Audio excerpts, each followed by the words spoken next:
Magandang hapon po mga kapatid. Dito po tayo ulit sa Pantubig, oh. Yan, napakaganda, napaka-linis, mukhang napakalalim at mukhang napakaraming isda sa lugar pong ito.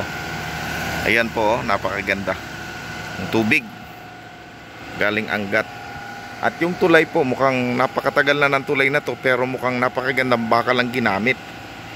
Ayan, oh. Tapos ang ginamit pong sahig, bakal din. Ayan, pwede naman pala itong gawin, oh. Oh, pwede pala itong gawin ng ng ating gobyerno, po. Napakagandang tulay, mukhang napakatagal na, napakatibay. Oh. Kaya bakal sa bakal. Tapos yung ginamit dito sa ilalim mo, puro bakal talaga 'yan. Oh, di tornilyo pa, oh, malalaking bakal. Tsaka hindi basta-bastang bakal 'yan. Kaya napakatibay na tulay pag ganito. Oh, kahit siya ay malapit sa ilog, pero napakaganda. Yun mga kababayan. So ipinakita ko po sa inyo mga kapatid.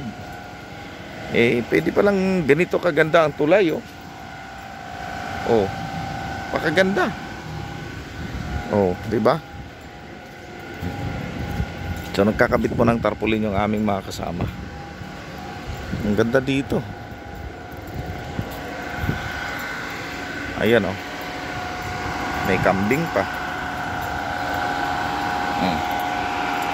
Mingming, baka mahulog ka dyan, ha?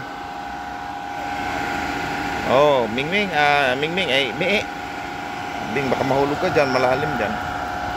Ayan, oh, pagkatibay ng tulay na to, oh. Kung ganyan pala gagawin sa lahat ng tulay, di tatagal. Bakal sa bakal. Oh, napakatibay, oh.